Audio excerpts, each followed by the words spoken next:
Hello class, this is the lecture on John Muir, a Scottish writer who lived for most of his life in Canada and especially in the USA. So he lived most of his life in North America, but he's still a British writer because he was born in Scotland and he was always a Scottish citizen as well as an American one. John Muir was born in 1838 and he died in 1914 at the ripe old age of 76 years old, and he had a very adventurous life. He was born in Dunbar in Scotland, and all of his life he had a love affair with nature ever since he was a boy, as members of his family had said. He was an adventurer. He is most famous perhaps for being the founder of a couple of very important things for environmentalism. He was the founder of the Sierra Club, which he was the very first president of that, and he, to this day, there are many members. It's a very important environmentalist club, looking after areas of wild nature.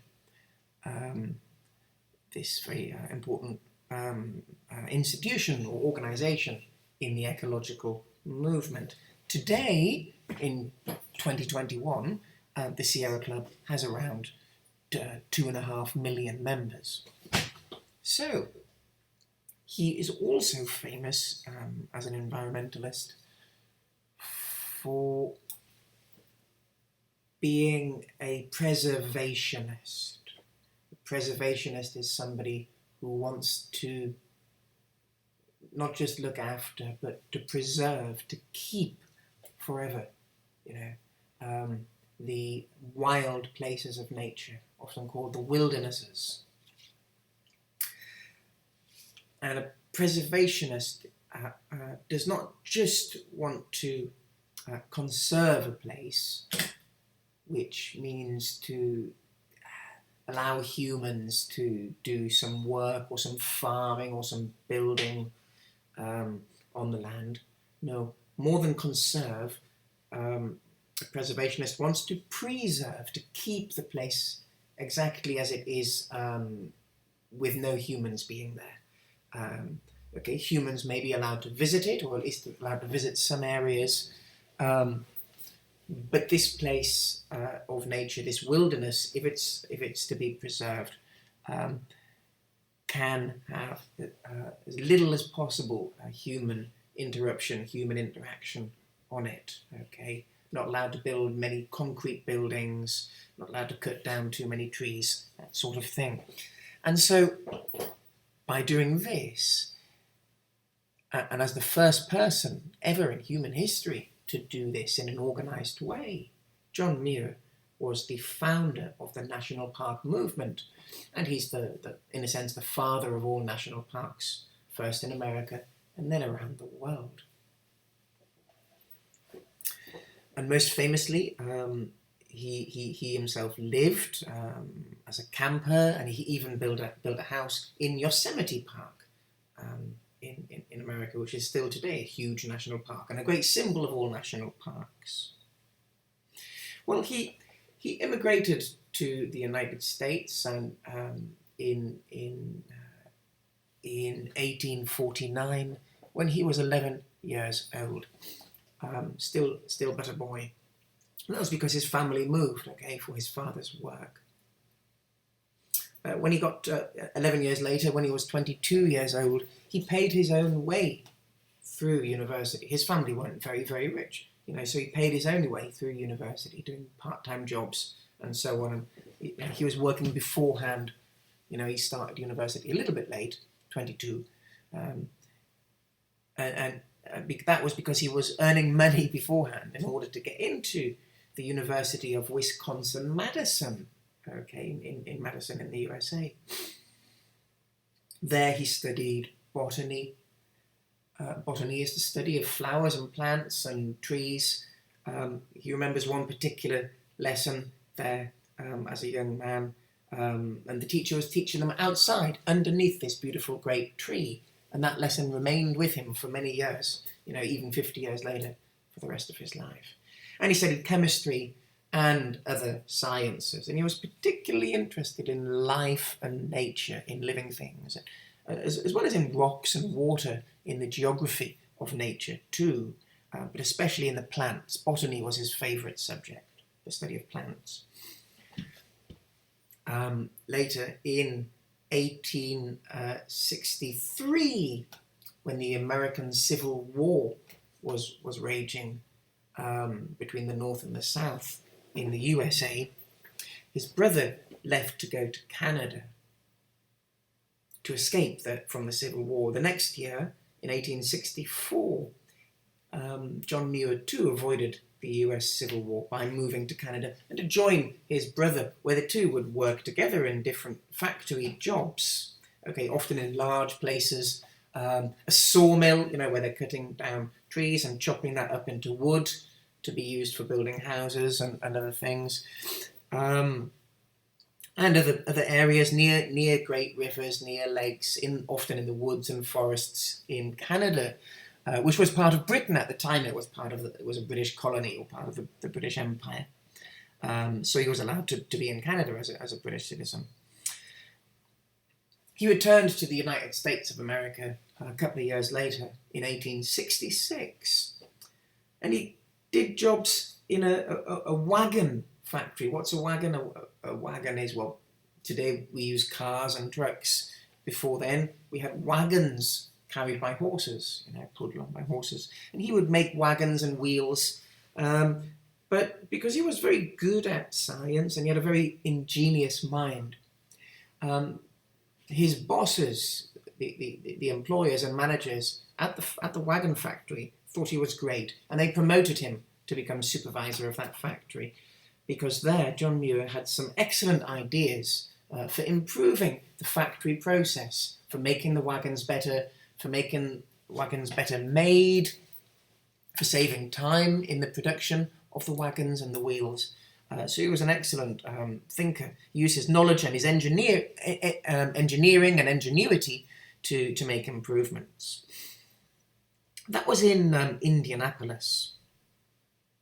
The next year, in 1867, he had an accident. He was holding a tool. The tool slipped. It hit one of his eyes. It cut the cornea, or the outside of his eye, and it blinded him in that eye. And then, because of some kind of brain communication between one eye and the other, as if in sympathy, the other eye kind of felt sorry for the blind eye. The other eye went blind too. And he really could not see. One eye was cut and he couldn't see at all. The other eye, don't know why, some kind of brain problem, but that wouldn't work. He was blind completely. Here's this young man whose greatest love in life is nature. He loves walking in nature, being outside, being with the trees, seeing the animals and the birds, and especially the plants and the flowers, which he loved so much. And his eyesight is now gone. For 6 weeks, he was confined to a dark room. No light. That people, especially the doctors, they thought if there's no light at all, his eyes would have a chance to recover. So he was confined to there for 6 weeks. And then eventually, he didn't know if he could ever see again in his life. He must have felt confused, scared, worried, depressed even, we imagine, because this man who loves the sights of nature so much and exploring on his own, hiking and climbing mountains, you can't do that if you're blind, not very easily, not like before, not for very great distances, because there are dangers when you're climbing a mountain. You absolutely need to see what you're doing with your hands and your feet. So he thought, he was still quite young, and he thought his adventurous life would be over. But after 6 weeks, his sight started coming back. And that changed his life. He said he felt he now had a very strong sense of the purpose of his life. He felt it was glorious now. He felt as if this was almost like a lesson from God for him. He said that God sometimes needs almost to kill us, to teach us a lesson. And his lesson was the absolutely precious value of the sights of nature, the ability for a human to walk around and explore and climb in the wild places of nature. And he, was so thankful and felt so blessed when his sight came back to him. He decided from then to change his life. So when he regained his sight, he felt great joy. Okay, and he decided to be true to himself. He said, I will, from now on, I will be true to myself. And what was that? To study plants and to be out in the wilderness, to be out in the wild places of nature. So his sight now recovered. In September 1867, John Muir walked 1,600 kilometers. Okay, in the USA, where there are no there aren't the great roads and highways that exist now. This is just a couple of years after this is not long after the Civil War. Not long after that, there were cowboys. There still were cowboys around. It was a very wild place. People would walk or go around on horseback or carriages. There weren't so many trains. He'd walk 1,600 kilometers from Kentucky to Florida, down to the Gulf of Mexico. And he later wrote about this in a great book called 1,000-Mile Walk to the Gulf. 1,000 miles is about 1,600 kilometers. So he walked to the Gulf of Mexico. A gulf is an area of sea that is surrounded by land on three sides. If you look at a map of the USA, down by Florida, you see the Gulf of Mexico in sort of that shape. So he went down there, and he got another job in another factory.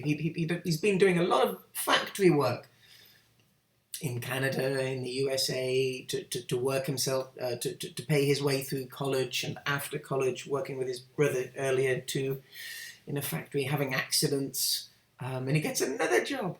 But only 3 days into this job in a factory, now in Florida, he has another disaster.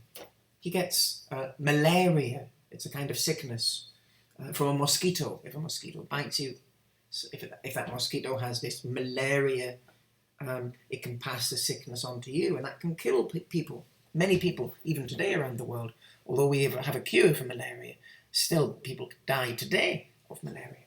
He nearly died.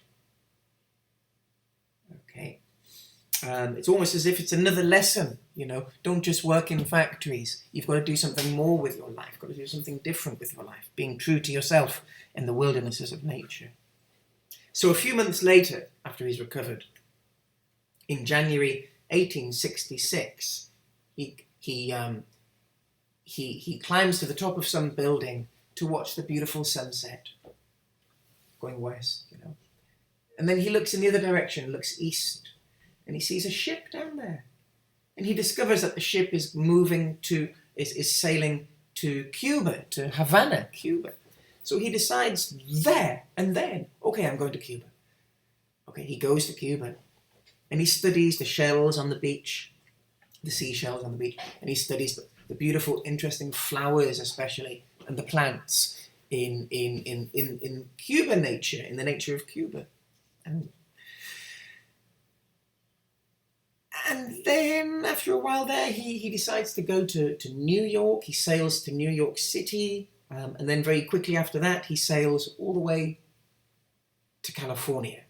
And California is the place where he stayed for most of the rest of his life, in the great forests of California, including Yosemite, which is a great national park. Please go online and look up photographs of Yosemite, or Yosemite National Park. It's an amazing amazing place with great mountains, great domes, beautiful, huge trees, sequoia trees and giant redwood trees, bigger than, several people's arms stretched out, hundreds of years old, beautiful hard redwood trees, great nature.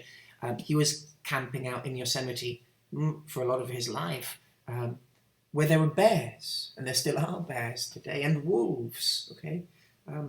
He was a wild man. He was tough, and he loved it. He loved being out in nature.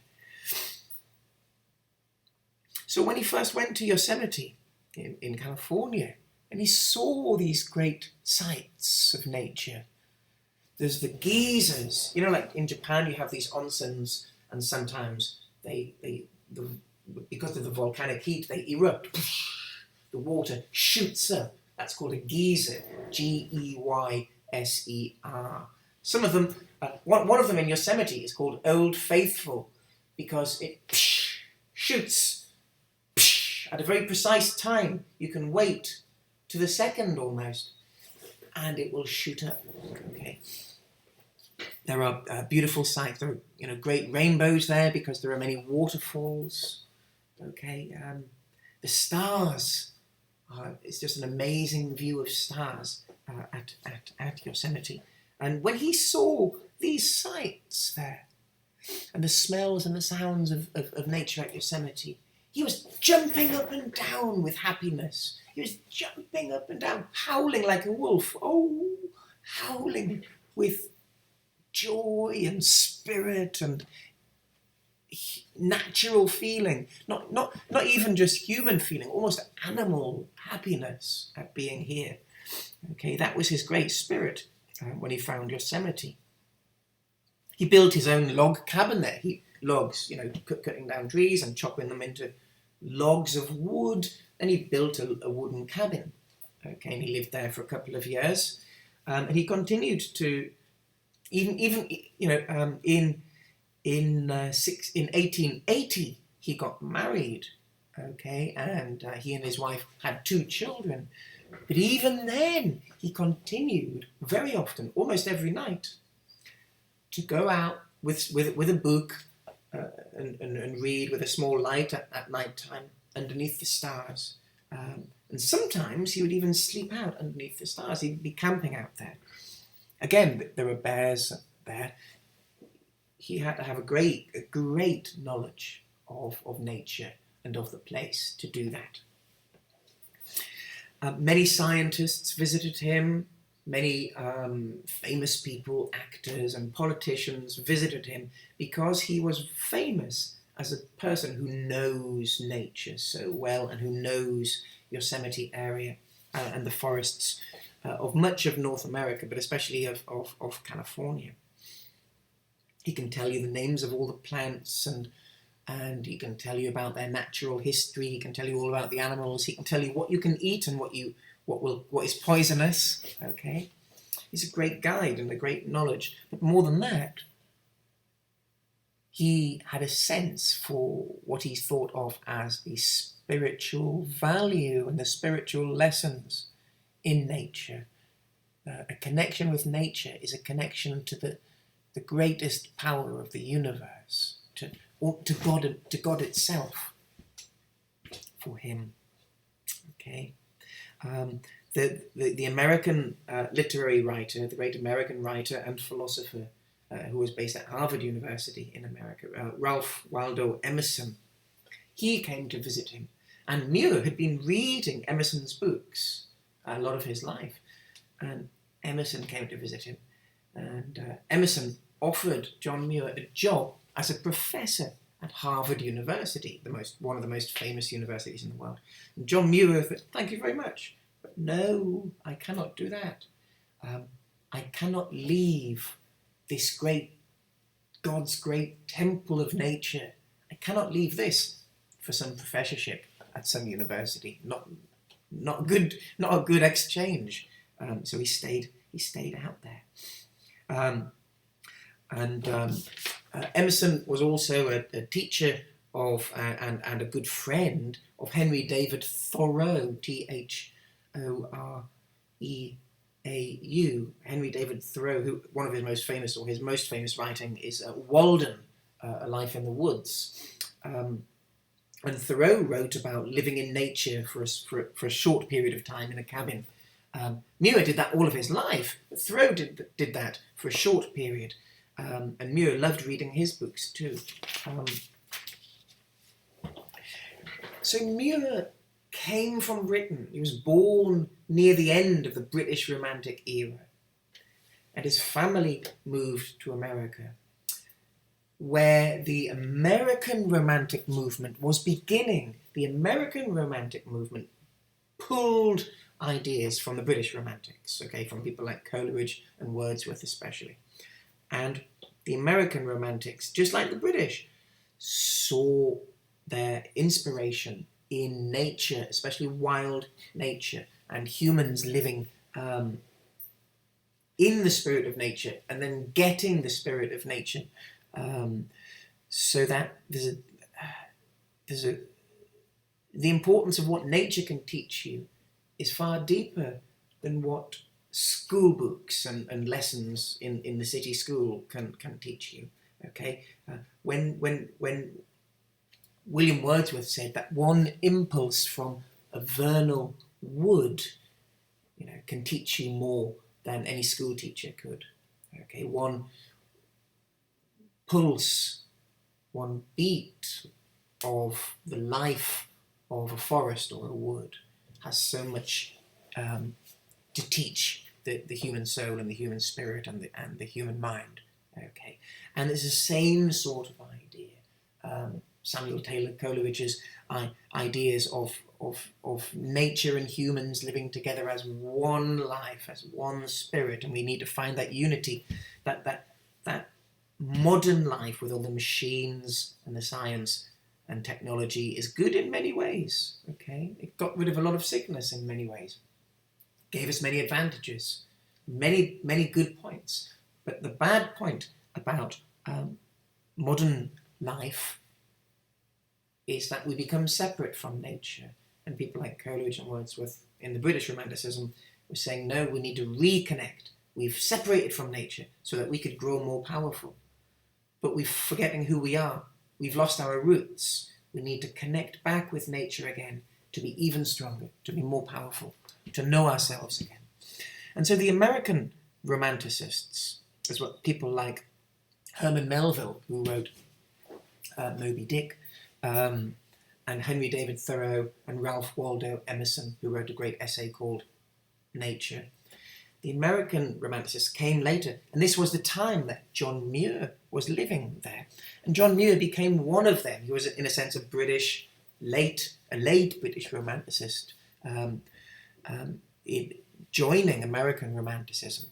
And he wasn't just writing, he was an excellent writer. He wrote more than 300 essays, and he wrote 12 books. Although writing was difficult for him, he said he would often write the same pages 20 times. He'd change it before he's ready to print it, before he's ready to publish it. Okay. So I said that many famous people came to visit him. One of those famous people who visited him in Yosemite in the USA was President Theodore Roosevelt. Actually, you've all heard of probably a teddy bear, a kid's toy, a teddy bear. We call it a teddy bear after Theodore Roosevelt. Theodore Roosevelt was a man of nature in many ways. He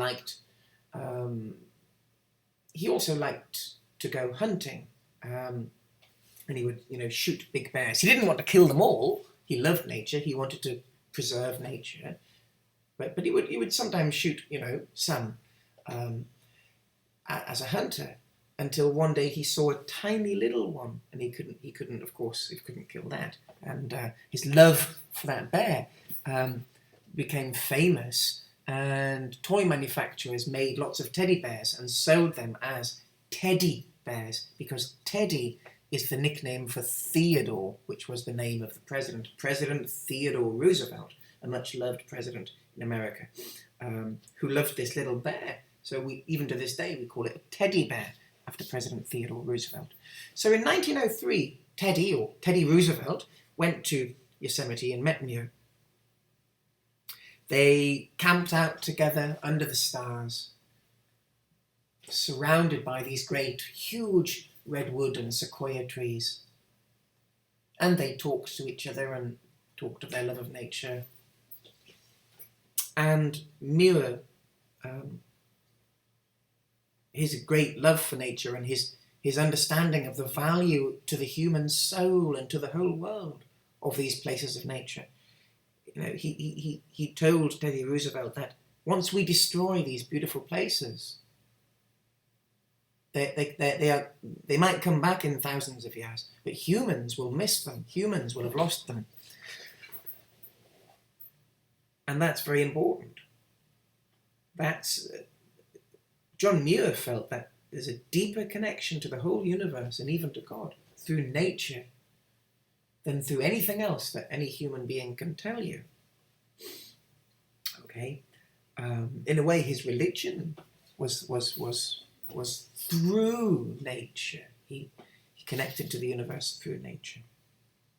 So he persuaded Teddy Roosevelt, or Theodore Roosevelt, that the government should look after these great areas of nature, such as Yosemite, and that they should create these national parks so they can manage them. If there are too many wolves or too many bears, then yes, they can kill some, but don't wipe them out. If there are too many deer, then yes, or if there are not enough, then you can start trying to help them. Start trying to get them to breed, discover what they need, looking after the different birds and the butterflies and the insects of these areas, managing the national park so that humans can visit it, but humans cannot take over it. And so Yosemite became a national park. The Sierra Club, which Muir founded, helped to make it double in size because other people wanted to make it half in size so that they could build factories and do other things to make money from it. He persuaded the president, no, we can make money in many places, but there are some areas of great beauty and wilderness that we need to preserve. Okay, and don't just treat it as a way to make money. So, in his many writings, Muir tried to explain his love of nature and why it's important for all of us. He felt it was very difficult to do that. Really, you've got to be there in the place. So to communicate the important stuff, the important ideas and emotions was difficult but valuable. And that was the purpose of his life, he felt. And that's why he, even though writing was difficult, he as I said, he wrote over 300 essays and 12 books. This great man of nature. His purpose in life and his purpose in writing was to illuminate, or to shine a light on, the spirit in nature. Because he believed, as he said, nature is a conductor of divinity. Divinity means God or divine power, and conductor means a transmitter or communicator. The power, the deepest power of the universe and of God is transmitted to human beings through nature, he believed, and that's why he was a nature writer. So the piece of writing of John Muir's that you're going to read is taken from his short story or little book called Stickeen. Stickeen. Stickeen is the name of a dog in the story. The story is a true story. It really happened, as you will see in my introduction in the handout.